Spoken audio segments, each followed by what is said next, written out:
غم نہ کر رب تجھے برباد نہ ہونے دے گا تیرا دشمن بڑا۔ ان الحمد لله نحمده ونستعينه ونستغفره ونؤمن به ونتوكل عليه ونعوذ بالله من شرور أنفسنا ومن سيئات أعمالنا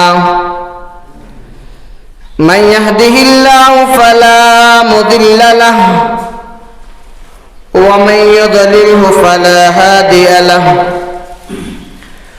وأشهد أن لا إله إلا الله وحده لا شريك له وأشهد أن محمدًا عبده ورسوله أعوذ بالله من الشيطان الرجيم بسم الله الرحمن الرحيم يا أيها الذين آمنوا اتقوا الله حق تقاته ولا تموتن إلا وأنتم مسلمون يا أيها الناس اتقوا ربكم الذي خلقكم من نفس واحدة وخلق منها زوجها وبث منهما رجالا كثيرا ونساء واتقوا الله الذي تساءلون به والأرحام إن الله كان عليكم رقيبا يا أيها الذين آمنوا اتقوا الله وقولوا قولا سديدا يصلح لكم أعمالكم ويغفر لكم ذنوبكم ومن يطع الله ورسوله فقد فاز فوزا عظيما أما بعد فإن خير الحديث كتاب الله وخير الهدي هدي محمد صلى الله عليه وسلم وشر الأمور محدثاتها وكل محدثة بدعة وكل بدعة ضلالة وكل ضلالة في النار أعوذ بالله من الشيطان الرجيم بسم الله الرحمن الرحيم واعتصموا بحبل الله جميعا ولا تفرقوا واذكروا نعمة الله عليكم إذ كنتم أعداء فألف بين قلوبكم فأصبحتم بنعمته إخوانا وكنتم على شفا حفرة من النار فأنقذكم منها كذلك يبين الله لكم آياته لعلكم تهتدون۔ محترم حاضرین جمعہ، اللہ رب العالمین کی توفیق سے آج مرکز امام بخاری کے اس جامع مسجد سے کتاب و سنت کی کچھ باتیں خطبہ جمعے کے ذریعہ آپ حضرات تک پہنچانے کا موقع ملا ہے۔ ہم اللہ رب العالمین سے دعا کرتے ہیں کہ بار الہی آج کے اس خطبہ جمعہ کے ذریعہ آپ حضرات تک جو پیغام دیے جائیں اللہ تعالی مجھ کہنے والے کو، سننے والوں کو، سب کو عمل کرنے کی توفیق عطا فرما۔ عنوان ہے اتحاد امت، وقت کی اہم ضرورت۔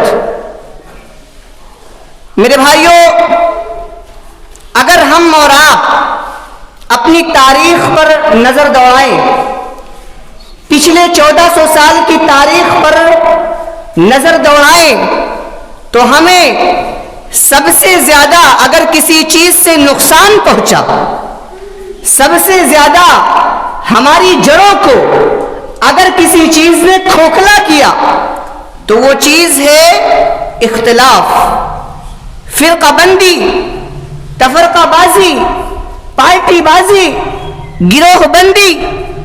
ہمارے نبی جناب محمد رسول اللہ صلی اللہ علیہ وسلم جب مکہ کی سرزمین پر بھیجے گئے تو آپ کو یہ پتا ہوگا کہ عرب کے لوگ جاہل قسم کے لوگ تھے، جھگڑالو قسم کے لوگ تھے، بات بات پر جھگڑا کیا کرتے تھے، معمولی چیزوں پر جنگیں کیا کرتے تھے۔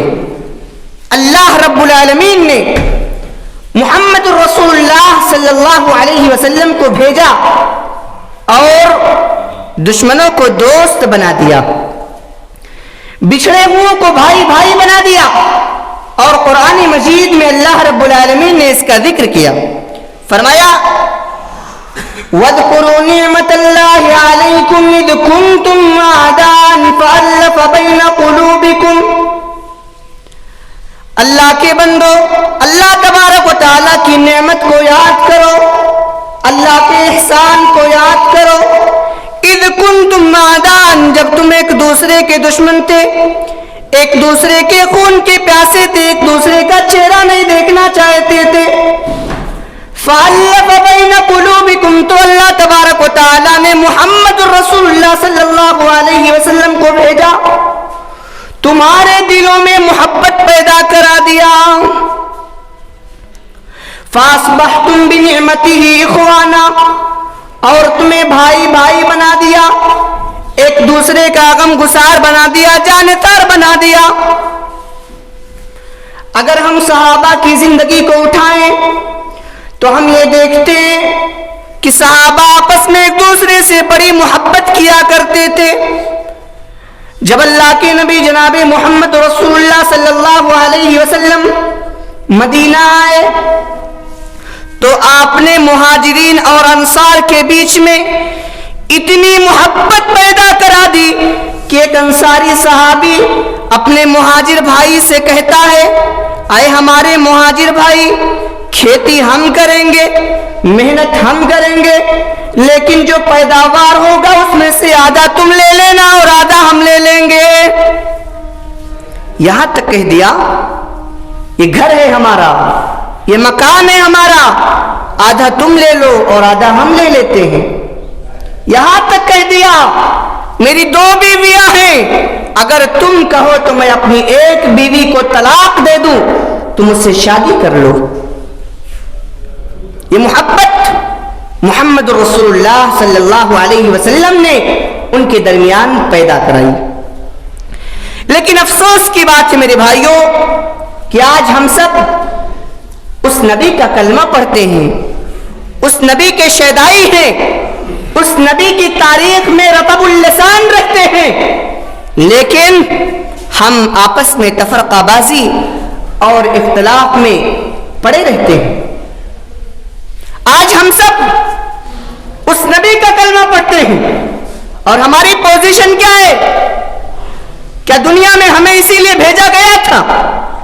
کیا ہمارے دنیا میں بھیجنے کا مقصد یہی تھا؟ سورہ آل عمران آیت نمبر 102 اٹھاؤ، اللہ فرماتا ہے یا ایھا الذین آمنوا اتقوا اللہ حق تقاتہ، اے وہ لوگوں جو ایمان لائے ہو اللہ سے ڈرو۔ کتنا ڈرو؟ حق تقاتہ، اتنا ڈرو جتنا ڈرنے کا حق ہے۔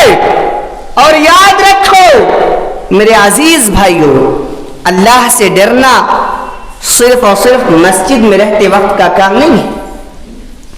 اللہ سے ڈرنا صرف مصلی بھر کا کام نہیں ہے۔ اللہ سے ڈرنا صرف مسجد اور مدرسے میں رہتے وقت کا کام نہیں ہے۔ اللہ سے ڈرنا صرف سی سی ٹی وی کیمرے کی نظر میں ہوتے وقت کا کام نہیں ہے۔ اللہ سے تب بھی ڈرو جب چوراہوں پر کھڑے رہو۔ اللہ سے تب بھی ڈرو جب بازار میں سودا سلف خریدتے رہو۔ اللہ سے تب بھی ڈرو جب بزنس کرتے رہو۔ زندگی کے ہر پل اللہ سے ڈرو۔ اللہ سے ڈرو، کیسا ڈرو؟ حق تقاتہ، ویسا ڈرو جیسا ڈرنے کا حق ہے۔ اور آگے فرمایا وَلَا تَمُوتُنَّ إِلَّا وَأَنْتُمْ مُسْلِمُونَ، اور اے مسلمانوں تمہیں موت نہ آئے مگر اسلام کی حالت میں۔ موت نہ آئے مگر اسلام کی حالت میں. کہیں ٹی وی دیکھتے ہوئے تمہاری موت نہ آ جائے, کہیں سیریل دیکھتے ہوئے تمہاری موت نہ آ جائے, کہیں گانا سنتے ہوئے تمہاری موت نہ آ جائے, کہیں فلم دیکھتے ہوئے تمہاری موت نہ آ جائے, کہیں موبائل پر ننگی تصویریں دیکھتے ہوئے تمہاری موت نہ آ جائے. موت آئے تو اسلام کی حالت میں ہے. اور آگے کیا فرمایا, غور سے سنو. وَاعْتَصِمُوا بِحَبْلِ اللَّهِ جَمِيعًا, اللہ کی رسی کو مل کر تھامو. او میرے مسلمان بھائیوں, جاؤ, میں کسی مسلک کا, کسی عالم کا, کسی مولوی کا, کسی مفتی کا نام نہیں لیتا, لیکن افسوس ہوتا ہے, آنکھوں سے آنسو نکل آتے ہیں جب ہم چھوٹے چھوٹے بچوں کی کورس کی کتابوں میں وہ چیزیں دیکھتے ہیں.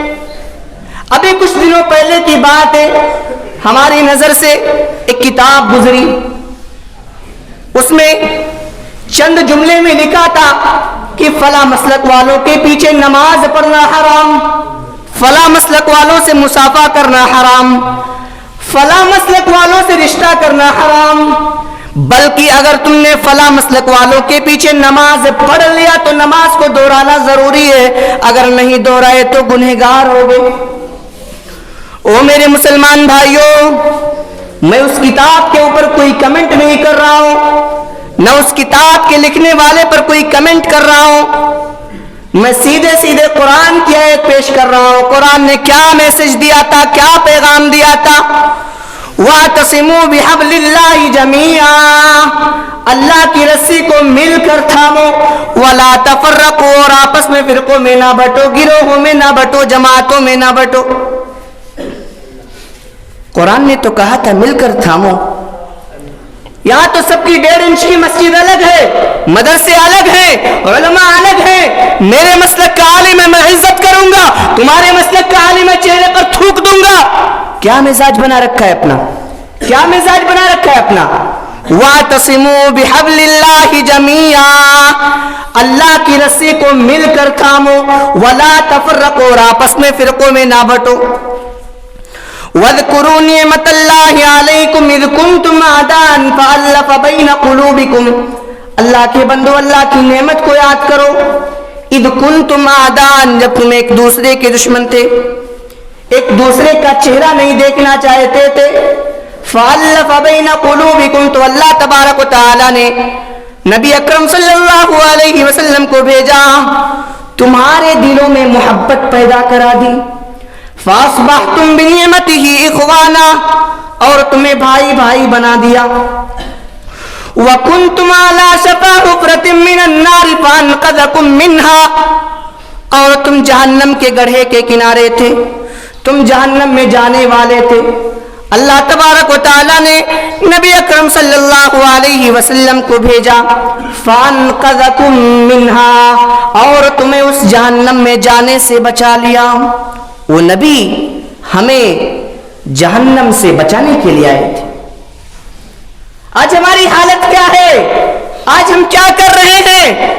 آج ہم مالے پہن رہے ہیں, آج ہم تعریفیں سن رہے ہیں, آج ہم نعرہ لگا رہے ہیں.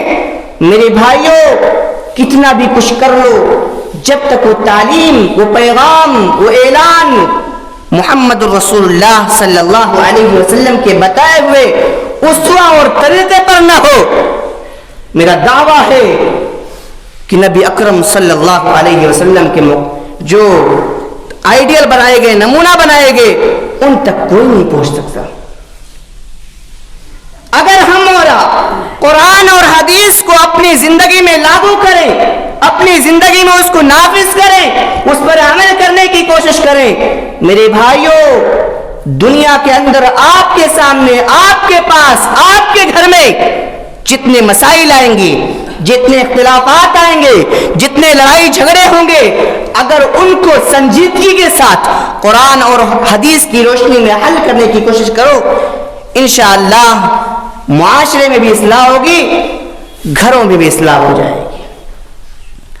مہاجرین اور انصار پانی پی رہے ہیں, منافقوں کو شرارت سوجھی, لڑا دیا آپس میں, ایک طرف سے مہاجر نے آواز لگائی یا معاشر المہاجرین، اے مہاجروں کی جماعت، دوسری طرف سے انصاریوں نے آواز لگائی یا معاشر الانصار، اے انصاریوں کی جماعت۔ اللہ کے نبی صلی اللہ علیہ وسلم کو پتہ لگا کہ نبی کے صحابہ آپس میں لڑ گئے۔ سن لو آپس میں لڑنے والے، او آپس میں فرقوں میں بٹنے والے مسلمانوں، آؤ میں تمہیں نبی کا نمونہ دکھا رہا ہوں۔ نبی کو پتہ لگا، نبی اکرم صلی اللہ علیہ وسلم دوڑے دوڑے آئے، آ کر دیکھتے ہیں کہ نبی کے صحابہ آپس میں لڑنے والے ہیں، تلواریں بھی نکلنے والی ہیں۔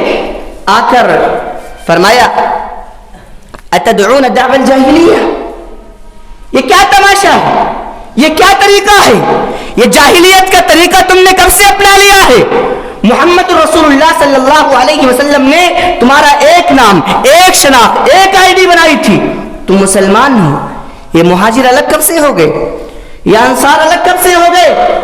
آج ذرا اپنے سوسائٹی کا جائزہ لیجئے، کتنے مسلک ہیں، کتنے فرقے ہیں، کتنے مزاج ہیں۔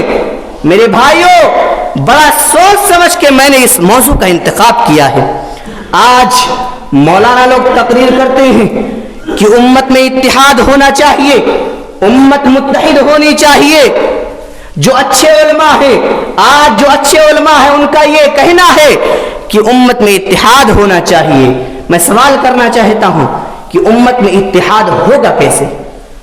اس کی بیس کیا ہو، اس کی بنیاد کیا ہو؟ آؤ میں آپ کے سامنے کچھ مثال اور حدیث کی روشنی میں کچھ باتیں پیش کر رہا ہوں، بہت غور سے سنیں۔ ہمارے محلے میں، ہمارے قصبے میں، ہمارے علاقے میں اگر کوئی جھگڑا ہوتا ہے، ہم کس کے پاس جاتے ہیں؟ سردار صاحب کے پاس۔ سردار صاحب کو ہم اپنا پنچ بناتے ہیں، سردار صاحب کے پاس جاتے ہیں اور کہتے ہیں سردار صاحب بھائی بھائی کا جھگڑا ہے، فیصلہ کر دیجئے۔ اور سردار ہم اس کو بناتے ہیں جو غیر جانبدار ہو، کسی کا پچھ نہ لے، کسی کی طرف داری نہ کرے۔ ایسے لوگوں کے پاس ہم جاتے ہیں اور اپنا فیصلہ کلیئر کرواتے ہیں۔ چلو یہ دنیا کا معاملہ ہے۔ اب اگر دین کے معاملے میں کوئی لڑائی آ جائے، کوئی جھگڑا آ جائے، کوئی مسئلہ پیش آ جائے، ہم کیا کریں گے؟ ہمارا دین کا اپنا معاملہ ہے، لڑائی جھگڑا ہو جائے کوئی بڑی بات نہیں۔ سن لو، اللہ کی قسم صحابہ میں اختلاف ہوئے، صحابہ میں دیکھو صحابہ نے کس کو اپنا پنچ بنایا، کس کے پاس اپنا فیصلہ لے کر گئے؟ ادھر نبی کا انتقال ہوا، صحابہ میں اختلاف ہو گیا کہ نبی کو دفن کہاں کیا جائے۔ کچھ صحابہ نے کہا کہ جنت البقیع میں دفن کیا جائے، کچھ صحابہ نے کہا خانہ کعبہ کے اندر دفن کیا جائے۔ الگ الگ رائے ہیں، الگ الگ مشورے ہیں۔ اما عائشہ کھڑی ہو گئی، حدیث پیش کرتی ہیں، میں نے اللہ کے نبی جناب محمد رسول اللہ صلی اللہ علیہ وسلم کو فرماتے ہوئے سنا کہ نبی کا جہاں انتقال ہوتا ہے وہیں انہیں دفن کیا جاتا ہے۔ میرے پیارے بھائیوں، نبی کی حدیث آ گئی، صحابہ اکرام نے گردن جھکا دیا، سب نے اپنا فیصلہ واپس لے لیا۔ میرے بھائیوں، دین کے اندر سپریم کورٹ کون ہے؟ نبی اکرم جناب محمد رسول اللہ صلی اللہ علیہ وسلم۔ نبی کا انتقال ہوا، صحابہ میں اختلاف ہو گیا کہ خلیفہ کون بنے۔ انصاریوں نے کہا خلیفہ ہم میں سے ہونا چاہیے، مہاجرین نے کہا خلیفہ ہم میں سے ہونا چاہیے۔ حضرت ابو بکر صدیق رضی اللہ تعالی کھڑے ہو گئے، حدیث پیش کرتے ہیں، الائمۃ من قریش، میں نے اللہ کے نبی جناب محمد رسول اللہ صلی اللہ علیہ وسلم کو فرماتے ہوئے سنا کہ خلیفہ قریش قبیلے کا ہونا چاہیے۔ انصاریوں نے گردن جھکا دی، چوں اور چرا نہیں کی۔ میرے بھائیوں، آج مسئلہ کچھ نہیں ہے، تمام مسائل حل ہو جائیں گے۔ حضرت فاطمہ الزہرا رضی اللہ تعالی عنہا حضرت ابو بکر صدیق رضی اللہ تعالی عنہ کے پاس گئیں، کہا اے ابو بکر، میں اپنے باپ کی وراثت کا حصہ لینے آئی ہوں، میرے باپ نے جو بقیہ وراثت کا حصہ چھوڑا ہے، میں اپنے باپ کی اکلوتی اولاد بچی ہوں، میں اپنے باپ کی وراثت کا حصہ لینے آئی ہوں، جو میرا حصہ بن رہا ہے مجھے دے دیجیے۔ حضرت ابو بکر صدیق رضی اللہ تعالی عنہ کھڑے ہو گئے، حدیث پیش کرتے ہیں، نحن الانبیاء لا نورث ما ترکنا صدقہ۔ کہا کہ اے فاطمہ، میں نے اللہ کے نبی جناب محمد رسول اللہ صلی اللہ علیہ وسلم کو فرماتے ہوئے سنا کہ انبیاء کا کوئی وارث نہیں ہوتا ہے، انبیاء جو کچھ چھوڑ کر جاتے ہیں وہ سب صدقہ کر دیا جاتا ہے۔ میرے پیارے بھائیوں، نبی کی چہیتی بیٹی ہے، نبی کے کلیجے کا ٹکڑا ہے، لیکن حدیث کے اندر باقاعدہ واضح الفاظ میں صحیح بخاری کے الفاظ ہیں، جیسے ہی ابو بکر صدیق رضی اللہ تعالیٰ نے نبی کی حدیث پیش کر دی، فسکتت، خاموش ہو گئی۔ حضرت فاطمہ خاموش ہو گئی۔ کیوں؟ صحابہ کے نزدیک سپریم کورٹ اگر کوئی تھی تو نبی کی حدیث تھی۔ حضرت عمر بن خطاب رضی اللہ تعالیٰ ملک شام جا رہے ہیں، راستے میں ہے، پتہ لگا ملک شام میں طاعون کی وبا آئی ہے، اب کنفیوز ہو گئے، کرے تو کیا کرے؟ صحابہ کرام کو اکٹھا کیا، کہا کہ اے صحابہ مجھے رائے دو، میں کیا کروں؟ کچھ صحابہ نے کہا ہمیں مدینہ واپس چلے جانا چاہیے، کچھ صحابہ نے کہا نہیں، آدھے راستے میں آ چکے ہیں، جس کام سے آئے ہیں وہ کام ہمیں کر کے جانا چاہیے، اگر تقدیر میں مرنا لکھا ہے، موت لکھی ہوگی تو ہم مریں گے۔ الگ الگ رائے ہیں، الگ الگ مشورے ہیں۔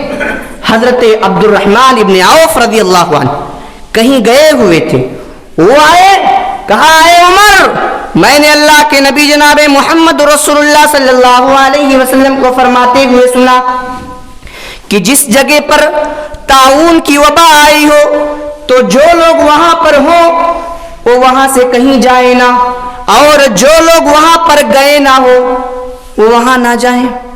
اس لیے اس حدیث کی روشنی میں ہمیں مدینہ واپس چلے جانا چاہیے۔ حدیث آ گئی، حضرت عمر نے گردن جھکا دی، چوں اور چرا نہیں کی۔ میرے بھائیوں، آج مسئلہ کچھ نہیں ہے، تمام کے تمام مسائل حل ہو جائیں گے۔ میں سوال یہی کرنا چاہتا ہوں، محلے میں کوئی جھگڑا ہوتا ہے، کس کے پاس جاتے ہو؟ سردار صاحب کے پاس۔ دین کے معاملے میں کوئی بڑا ہے کہ نہیں؟ دین کے معاملے میں بڑا ہے، اور بڑا وہ ہے جسے میں نے بڑا نہیں بنایا، آپ سب نے بڑا نہیں بنایا، رب کائنات نے بڑا بنایا، اور اتنا بڑا بنایا، فرمایا وَرَفَعْنَا لَكَ ذِكْرَكَ، اے نبی ہم نے آپ کے ذکر کو بلند کر دیا ہے۔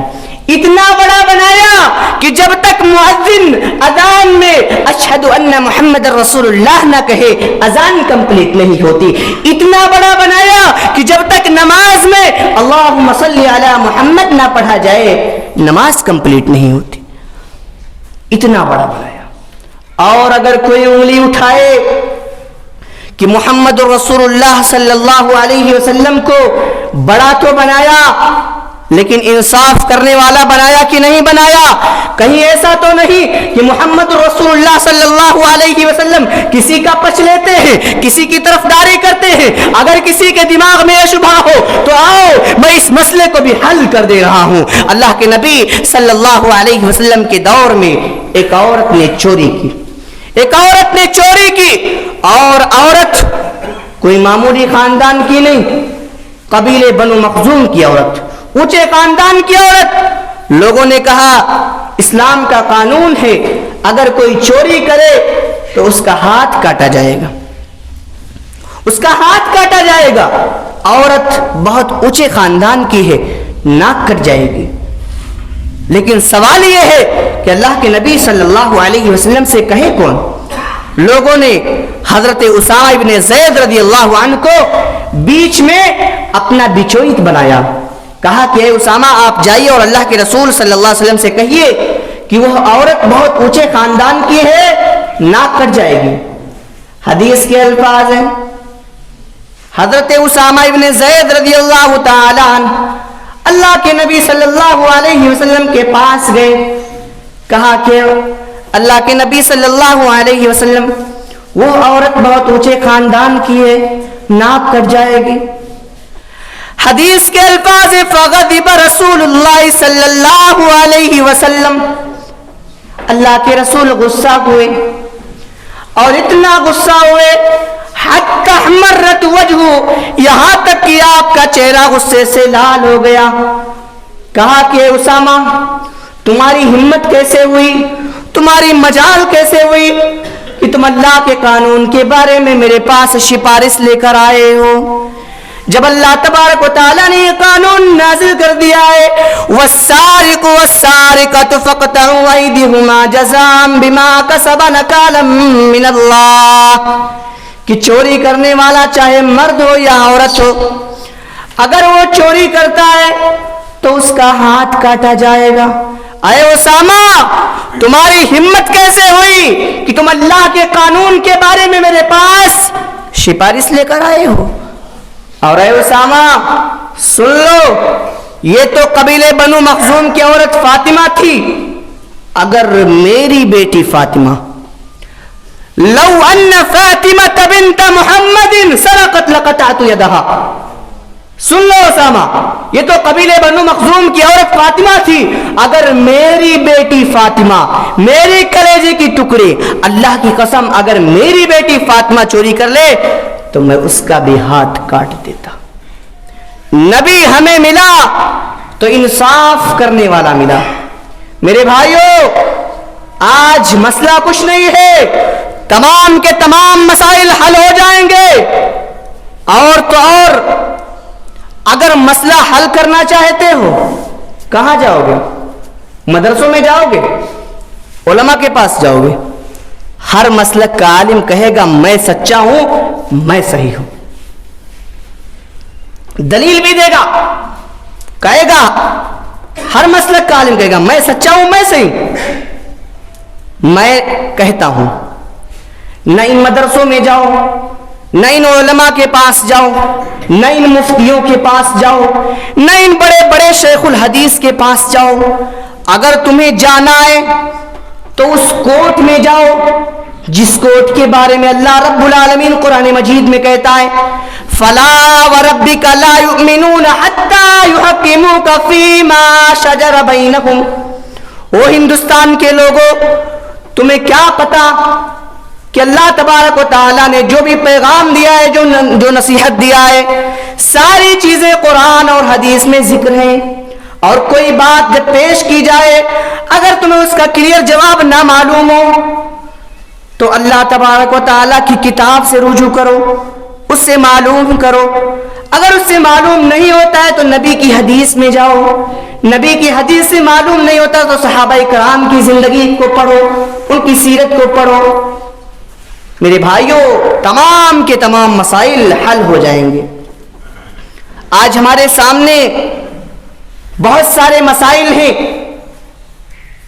جن کا حل ہم ڈھونڈ رہے ہیں، جن کا حل ہم نکالنا چاہتے ہیں لیکن ہمیں ملتا نہیں۔ اور تو اور ہمارے اس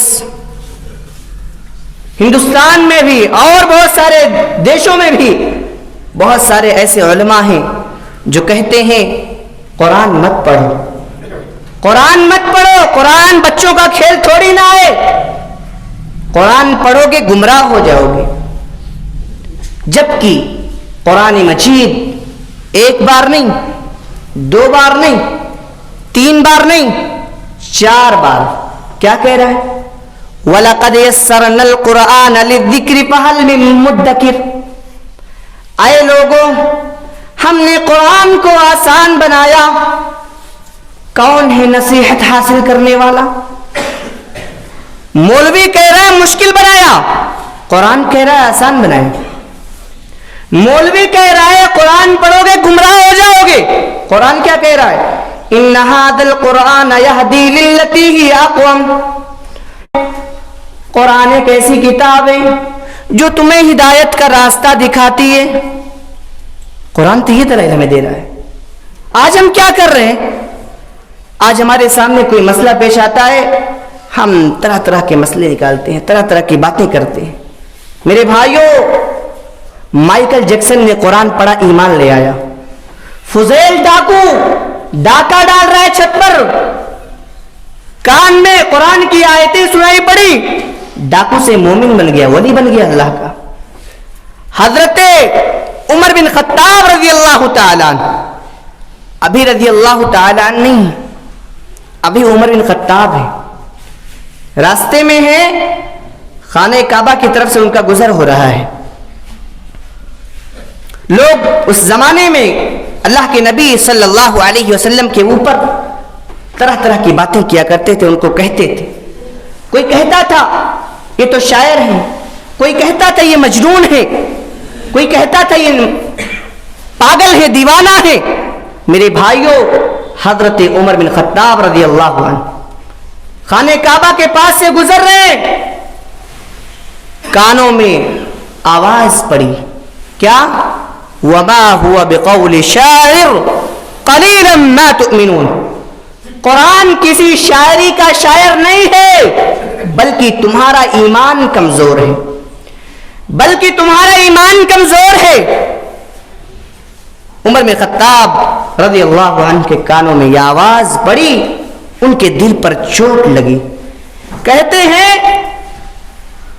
کہ شاعر نہیں ہے، تب تو مجنون ہے، کاہن ہے۔ قرآن کی آیتیں ان کے کانوں میں پڑی، کیا کہا گیا؟ وَلَا بِقَوْلِ كَاهِنٍ قَلِيلًا مَا تَذَكَّرُونَ، قرآن مجید کسی کاہن کی بات نہیں کر رہا ہے، بلکہ تمہارے اندر نصیحت حاصل کرنے کا جذبہ نہیں۔ میرے پیارے بھائیوں، یہ سارے الفاظ قرآن مجید کی آیت کریمہ عمر بن خطاب رضی اللہ تعالی عنہ کے کانوں میں پڑتی ہیں، دل پر چوٹ لگتی ہے، لیکن تب بھی اسلام کی طرف مائل نہیں ہوتے۔ ایک مرتبہ معاملہ پیش آیا کہ نکل پڑے کام تمام کرنے، آپ واقعات سے اچھی طرح واقف ہیں کہ راستے میں جا رہے تھے، ایک صاحب ملے، پوچھے کہاں جا رہے ہو؟ کہا کہ جا رہا ہوں، آج کام تمام کر دوں گا محمد رسول اللہ صلی اللہ علیہ وسلم کا، نعوذ باللہ۔ اس کے بعد کہتے ہیں، اے عمر جاؤ پہلے اپنے بہن اور بہنوئی کے پاس جاؤ، تمہاری بہن اور بہنوئی دونوں اسلام قبول کر چکے ہیں۔ راستہ پلٹ گئے، گھر کی طرف پہنچے، دروازہ کھٹکھٹایا، آؤ نہ دیکھا تاؤ، مارا پیٹا، یہاں تک کہ خون میں لہو لہان ہو گئے۔ جب مارتے مارتے تھک گئے تو وہی بہن جو کل تک عمر بن خطاب رضی اللہ تعالی عنہ کو آنکھ ملانے سے ڈرتی تھی، آج وہی بہن کہتی ہے، آئے عمر سن لو، نبی کی محبت ہمارے دل میں بس چکی ہے، اب نکل نہیں سکتی، چاہے اس کے لیے ہمیں اپنی جان کیوں نہ دینا پڑے۔ عمر بن خطاب رضی اللہ تعالی عنہ حیرت میں پڑ گئے، کہا کہ یہ میری وہ بہن ہے جو کل تک مجھے آنکھ ملانے سے ڈرتی تھی، آج اتنے جوش میں یہ بات کہہ رہی ہے، کچھ بات تو ضرور ہے۔ چنانچہ کہتے ہیں، بہنا لاؤ جو قرآن مجید کی آیت کریمہ آپ پڑھ رہی تھی، لائیے مجھے سنائیے، میں پڑھوں۔ چنانچہ بہن لاتی ہے، سورہ طٰہٰ کی کچھ آیتیں پڑھ کر سناتی ہے۔ اللہ کی قسم، عمر بن خطاب رضی اللہ تعالی عنہ، پتھر دل انسان، اس کا دل موم ہو گیا۔ آج ہماری حالت کیا ہے؟ آج ہم کیا کر رہے ہیں؟ آج ہم بغیر نیوز پڑھے ہوئے، بغیر اخبار پڑھے ہوئے دکان نہیں کھولتے، کاروبار پر نہیں جاتے ہیں۔ میرے پیارے بھائیوں، میں آپ کو منع نہیں کر رہا ہوں کہ آپ نہ پڑھیے، نیوز نہ سنیے، میں آپ کو منع نہیں کر رہا ہوں، لیکن کم سے کم اس پروردگار پر تو سوچئے کہ اس پر کیا بیت رہی ہے کہ آج جو اللہ تبارک و تعالیٰ نے حق ہمیں دیا ہے، ڈرنے کے معاملے میں، تمام چیزوں کے معاملے میں، عبادات کے معاملے میں، طرح طرح کے مسائل کے معاملے میں ہمیں جو قانون بتائے ہیں, ہمیں جو اصولوں اور ضوابط بتائے ہیں, کیا ہم اس پر اپنی زندگی کو چلاتے ہیں؟ ذرا ایک منٹ کے لیے سوچئے میرے پیارے بھائیوں. آج یہی وجہ ہے کہ مسلمانوں سے زیادہ سوئی ہوئی قوم اس روئے زمین پر کوئی نہیں دکھ رہا ہے. اللہ کی قسم, اگر ایسے ہی حالات رہ گئے تو یاد رکھو, جس طریقے سے ہم نے دیکھا ہے برما کے مسلمانوں کو, سیریا کے مسلمانوں کو, اور طرح طرح کے مسلم ممالک میں دیکھا ہے ہم نے کہ تلواروں کے چھوٹے چھوٹے بچوں کو کاٹ کر پھینک دیا گیا. وہ وقت آنے سے پہلے ہم ہوشیار ہو جائیں, ہم اللہ رب العالمین کے سامنے اپنے آپ کو رجوع ہو جائے اور اپنے گناہوں سے توبہ استغفار کرنے کی کوشش کریں. یقیناً ہم میں سے ہر انسان گنہگار ہے, ہر انسان گنہگار ہے, طرح طرح کی باتیں کرتا ہے, طرح طرح کے گناہوں میں ملوث ہے. نہیں میرے بھائیوں, اللہ کے واسطے اپنی زندگی کا مقصد سمجھیے. دنیا میں آئے ہو, چند دن کی زندگی ہے, ہمیں ایک دن جانا ہے, اپنے کیے کا حساب دینا ہے. اس لیے میرے عزیز بھائیوں, اللہ کے واسطے اللہ سے ڈرو, اللہ سے ڈرو. جیسا کہ میں نے یہ بھی کہا ہے کہ اللہ سے ڈرنا صرف دین کے معاملے میں جب کوئی معاملہ سامنے پیش آئے اس وقت نہیں, ہمیں زندگی کے ہر پل اللہ سے ڈرنا ہے. زندگی کے ہر پل اللہ سے ڈرنا ہے اور اپنی زندگی میں قرآن اور حدیث کو نافذ کرنا ہے. اپنی زندگی میں قرآن اور حدیث کو نافذ کرنا ہے. میرے پیارے بھائیوں, میں اپنی بات کو زیادہ طول نہ دیتے ہوئے انہی چند کلمات کے ساتھ میں اپنی بات کو ختم کر رہا ہوں. اللہ رب العالمین سے دعا ہے کہ بارے الہی آج کے اس خطبہ جمعہ کے ذریعہ آپ حضرات تک جو بھی پیغام اتحاد امت, وقت کے اہم ضرورت کے ٹاپک پر جو باتیں آپ کے سامنے پیش کی گئی ہیں, اللہ تعالی مجھ کہنے والے کو, سننے والوں کو, سب کو عمل کرنے کی توفیق عطا فرما. اللہ رب العالمین سے دعا ہے کہ بارے الہی ہم سب کو مل جل کر اتحاد و اتفاق کے ساتھ رہنے کی توفیق عطا فرما. اللہ رب العالمین سے دعا ہے کہ بارے الہی ہمارے سامنے کوئی مسئلہ پیش آئے, کوئی معاملہ پیش آئے, ہم سے جتنا ممکن کوشش ہو سکے ہم اس کو مسائل کو, اس مسئلے کو قرآن اور حدیث کی روشنی میں حل کرنے کی کوشش کریں. اللہ رب العالمین سے دعا ہے کہ بارے الہی نوجوانوں کو اپنا مقام, اپنا مرتبہ اور دین کے جو بنیادی اصول ہیں ان کو جاننے اور ان کو سمجھنے اور ان سب کو اپنی زندگی میں نافذ کرنے کی توفیق عطا فرمائے. اللہ رب العالمین سے دعا ہے کہ بارے الہی ہمارے وہ بھائی, وہ نوجوانوں کی جماعت جو آج غفلت کا شکار ہے, اے اللہ تو ان کے دلوں میں اپنا ڈر پیدا کرنے کی توفیق عطا فرما. اللہ رب العالمین سے دعا ہے کہ بارے الہی ہم سب کو مل جل کر دین کا کام صحیح ڈھنگ سے قرآن اور حدیث کی روشنی میں کرنے کی توفیق عطا فرما. اللہ رب العالمین سے دعا ہے کہ بارے الہی آج کے اس خطبہ جمعہ کے ذریعہ جو پیغام آپ تک دیے گئے ہیں, اللہ تعالی مجھے اسی طریقے سے یہ باتیں دوسروں تک بھی پہنچانے کی کوشش اور توفیق عطا فرما. اللہ رب العالمین سے دعا ہے کہ بارے الہی ہم سب کو پکا سچا مومن بنائے. اللہ رب العالمین سے دعا ہے کہ بارے الہی ہم میں سے جو گنہگار ہیں, اے اللہ تو ان کے گناہوں کو بخش دے. اے اللہ ہم میں سے جو راہ راست سے بھٹکے ہوئے ہیں, اے اللہ تو ان کو سیدھا راستہ دکھلا دے. اے اللہ ہم میں سے جو نمازی نہیں ہیں, اے اللہ تو ان کو 5 وقتہ نماز ادا کرنے کی توفیق عطا فرما. اے اللہ ہم سب کو اپنا اپنا جائزہ لینے کی توفیق عطا فرما کہ آج ہم کیا کر رہے ہیں, آج ہماری حالت کیا ہے, اور ہمارے ان کیے ہوئے اعمال کا کل اللہ کے سامنے حساب ہوگا تو ہم کیا جواب دیں گے. اللہ ہم سب کو ان سب باتوں سے عبرت اور نصیحت حاصل کرنے کی توفیق عطا فرما. آمین. وآخر دعوانا ان الحمد للہ رب العالمین.